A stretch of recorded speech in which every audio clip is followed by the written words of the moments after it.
We have questioned him a few times, but he consistently responds, "That's not what I do now." Greetings from our channel again.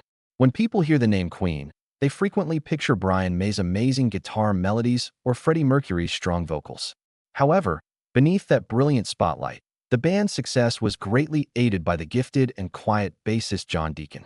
In addition to being a superb bassist, Deacon was also a quiet tactician who worked in the background and a musical genius. But why did someone who once enthralled the world with timeless melodies decide to live a solitary existence while he was at the height of his fame? Brian May, who traveled with Deacon throughout Queen's history, recently offered poignant commentary on this choice. This is an emotional journey rather than merely a tale of withdrawal, one that depicts a complicated but sincere artist that is entwined with friendship, grief, and internal conflicts. From his early years as a music-loving youngster to the pinnacles of his illustrious career and, ultimately, his decision to live out of the spotlight, we will explore John Deacon's life in this article. Ever pondered the motivations of John Deacon, the creator of masterpieces such as Another One Bites the Dust, to stealthily leave the stage? Come along with us as we solve this unsung hero's mystery. Early life. John Deacon was born into a poor working-class household in Leicester, England, on August 19, 1951. Deacon demonstrated an early love of music and an insatiable interest about technology. Deacon immersed himself in disassembling electrical items and learning how they operated independently while his companions were occupied playing outside. Although his early years were generally unremarkable, the peace and quiet provided an ideal environment for him to develop his imagination. He started playing the guitar at a young age, learning on his own in his tiny room on calm evenings. When Deacon joined a local band as a teenager, he immediately became well known for both his musical prowess and his keen sense of how to operate sound equipment. Deacon was more than just a musician. He was also a bright student. He studied electronics engineering at Chelsea College of Science and Technology, where he earned an honors degree. When he joined Queen, this academic background gave him a distinct viewpoint that helped him not only as a musician, but also as a technical pioneer who greatly influenced the band's unique sound. Deacon was modest and reserved, yet his ability to connect art and technology frequently took people by surprise. In addition to helping him develop his skills, his formative years served as a strong foundation for his eventual role as an essential component of Queen's grandeur. This is how John Deacon's story starts.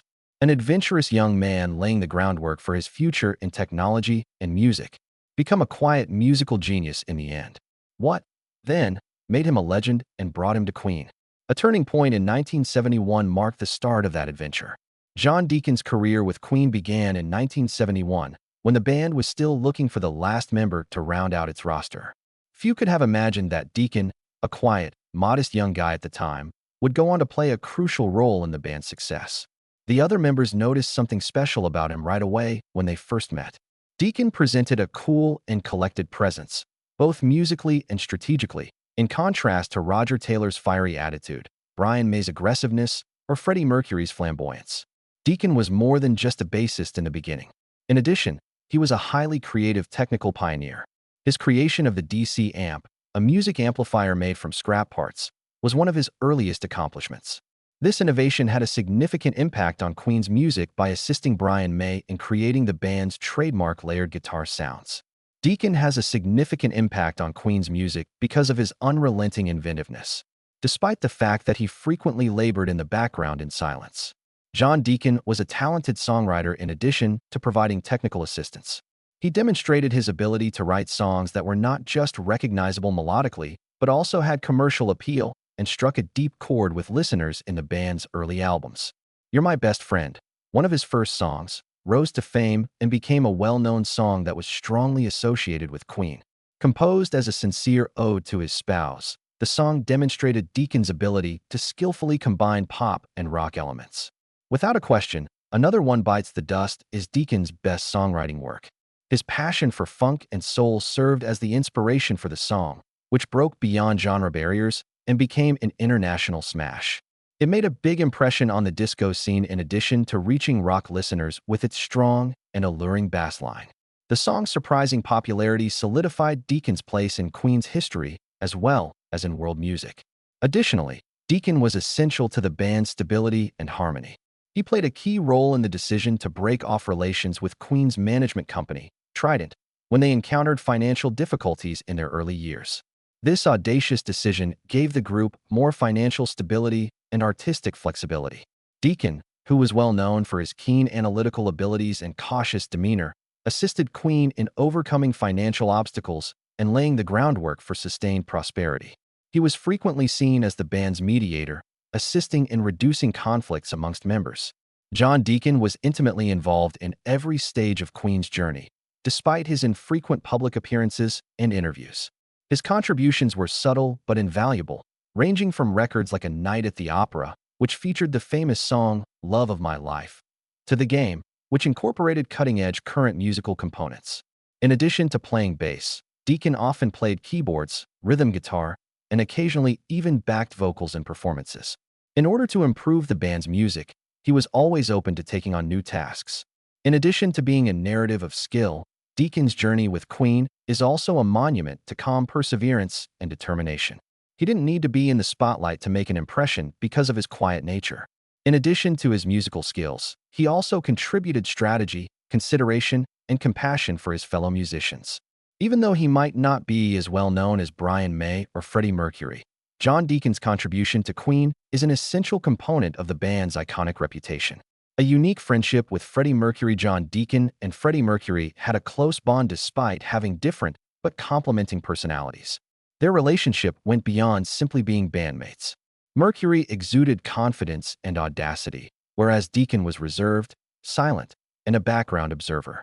Because of this distinction, a special bond was formed that enabled both to bring out the best in one another. John Deacon was frequently urged by Freddie Mercury to stretch his songwriting abilities and try out novel concepts. Mercury always saw Deacon's underlying brilliance, even though he was a man of few words, and he always provided him with chances to shine. Mercury consistently gave Deacon's songs, such You're My Best Friend and Another One Bites the Dust, a lot of support. Mercury's imaginative vision enabled him to help Deacon hone his concepts into classic works of art. Their relationship went beyond just working together on music to become true friends. Deacon's quiet and cautious manner seemed to be balanced by Mercury's vibrant and dynamic personality. Mercury was the one who forced Deacon to step outside of his comfort zone at trying moments while protecting him from outside influences. Mercury, on the other hand, could rely on Deacon, particularly in intimate, private moments that he was unable to share with many people. But when Freddie Mercury died in 1991, everything was different. In addition to being a huge loss for Queen, Mercury's passing also dealt John Deacon a severe emotional blow. There was an unfillable hole in his heart after losing his close friend. Mercury was not merely an accomplice. He was a significant influence on Deacon's life and work. In addition to losing a close friend, Deacon also lost the inspiration that kept him going as a musician when Mercury passed away. After Mercury passed away, Deacon made an effort to carry on, but he soon came to the realization that everything had changed because of his friend's absence. He took part in several tribute projects, such as the song No One But You and the album Made in Heaven. Good people only die young, but the sense of emptiness intensified every time he worked without Mercury. In addition to paying tribute to his departed companion, his endeavors served as his last farewell to a crucial aspect of his life: the choice to back out. Following the completion of the tribute song No One But You, Only the Good Die Young, John Deacon formally departed from Queen and his whole musical career in 1997, with Roger Taylor and Brian May. This was a startling step for the general public, but for Deacon, it was the only option to shield himself from the intense emotional suffering brought on by Freddie Mercury's passing. According to Deacon's longtime friend and bandmate Brian May, this decision was solely motivated by Deacon's desire to find serenity and had nothing to do with internal band strife. According to May, John Deacon was acutely aware of the strain and demands of celebrity. He battled the media's attention and criticism for many years. When Freddie Mercury was still living, he frequently served as Deacon's shield, providing a buffer of protection that let him concentrate on his music. However, Deacon appeared to lose his biggest pillar of support following Mercury's death. Both the music and Deacon's sense of security were hollowed out by the loss, rendering his ability to proceed impossible. All of the band members were devastated by Mercury's passing, but they all dealt with it differently, Brian May underlined. While Roger Taylor used songs to communicate his pain and May turned to science and music projects for comfort, Deacon decided to completely distance himself.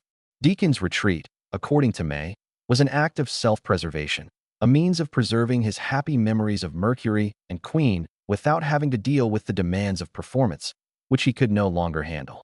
John Deacon has lived a solitary life since retiring, utterly evading publicity and the media. He has not attended any Queen-related events, such as important performances or film premieres like Bohemian Rhapsody, 2018. Deacon has kept a unique bond with the band in spite of this. According to Brian May, Deacon's consent is still needed for important choices pertaining to Queen's legacy, especially those concerning money and strategy. For example, Deacon's continued protection of what Queen and he created together is demonstrated by the fact that the movie Bohemian Rhapsody was approved with his approval through middlemen. May has also admitted that it would be very challenging for John Deacon to return at any point. Since Deacon's retirement, the music and entertainment industries have undergone substantial transformation, and he may not be able to adjust to the demands of the modern world. But May has always made it clear that Deacon's decision is respected by everyone in Queen. May stated that although we love John and always will, we must respect his choice to live this way.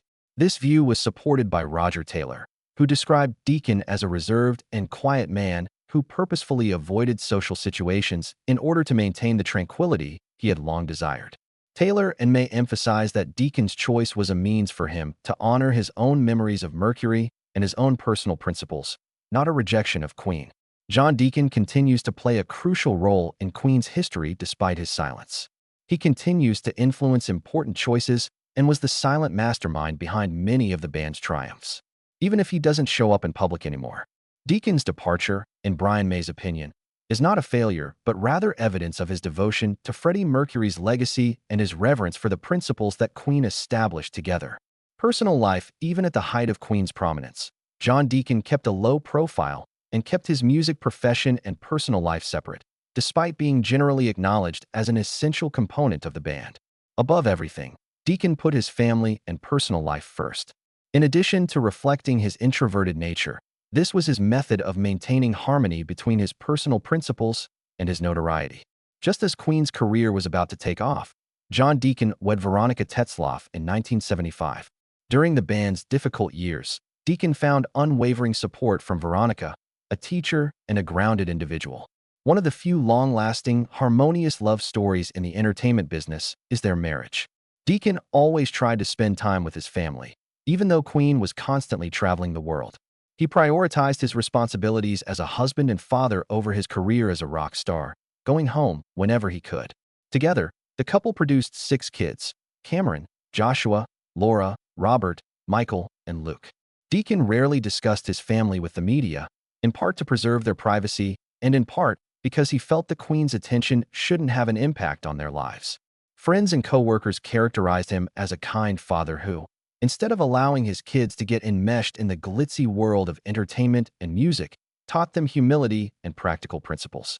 John Deacon devoted nearly all of his time to his family once he left the public eye in 1997. He decided to live a tranquil life away from the spotlight in London. Deacon and his family had a quiet and unassuming existence, emphasizing timeless and basic values, despite his considerable income from Queen's popularity. He devoted a large portion of his time to taking care of his family and engaging in personal interests like reading, athletics, and electronics tinkering, a love he had fostered since he was a young boy. Deacon's devotion to his loved ones is a noteworthy feature of his personal life. He was frequently characterized by friends and co-workers as a trustworthy buddy who was always ready to lend a hand when necessary. Conversations concerning Queen-related projects kept his friendships with Roger Taylor and Brian May intact, though they are no longer as tight as they once were. Even though he is no longer actively involved, Deacon has always been willing to share his thoughts and provide guidance when needed. Deacon has virtually vanished from public view in recent years. He has shunned interviews, stayed away from important events, and even declined to be photographed with supporters. The mystery surrounding the gifted artist who always pursued serenity has only grown as a result of this quiet. Deacon saw stepping back from the spotlight as a way to protect his family, his treasured memories of Queen, and a life free from the demands of celebrity, not as an act of desertion. Even though John Deacon leads a solitary life, his impact is still deeply ingrained in the history of music. He made a lasting impression as an artist and is evidence that one's personal life should not be sacrificed for achievement. For admirers, the picture of a quiet, Incredibly gifted John Deacon, a loving father, and a modest person will always represent commitment and modesty. In addition to being a gifted bassist and a masterful songwriter, John Deacon was a silent tactician who contributed to Queen's success. He was the band's unifying factor over the years, bringing the members together and making important financial and strategic choices in addition to his music. He stood out in the flashy world of rock, where disobedience and aggressive personalities are frequently lauded because of his humility, commitment, and introverted demeanor. But when the attention got too much to handle after Freddie Mercury's passing, Deacon decided to choose a new route because of these same traits. His disengagement was a strategy for self-preservation and a way to cling to the most significant principles in his life, not an act of flight. Deacon realized that music was more than simply a career to him. It was an integral component of the unique bonds he held dear, an unbreakable pact of love, friendship, and respect with his bandmates, particularly Mercury. He is a hero who labored in the background but had a significant influence on viewers all over the world, a symbol of silent determination. For admirers, John Deacon is more than just a performer. He is a live example of how genius may occasionally be preserved by remaining silent and taking a back seat. The journey of John Deacon is a motivational tale about striking a balance between personal ideals and celebrity. Though he is no longer in the spotlight, his legacy will endure via the timeless tunes he provided to the world. He demonstrates that success comes from both the modest efforts made and what is seen on stage. How do you feel about this remarkable but mysterious artist, John Deacon? In the comments box, express your opinions about his contributions to Queen and the musical heritage he left behind. As we continue to explore the amazing tales of musical giants, don't forget to hit like and subscribe. We appreciate your time and hope to see you in the next video. Farewell.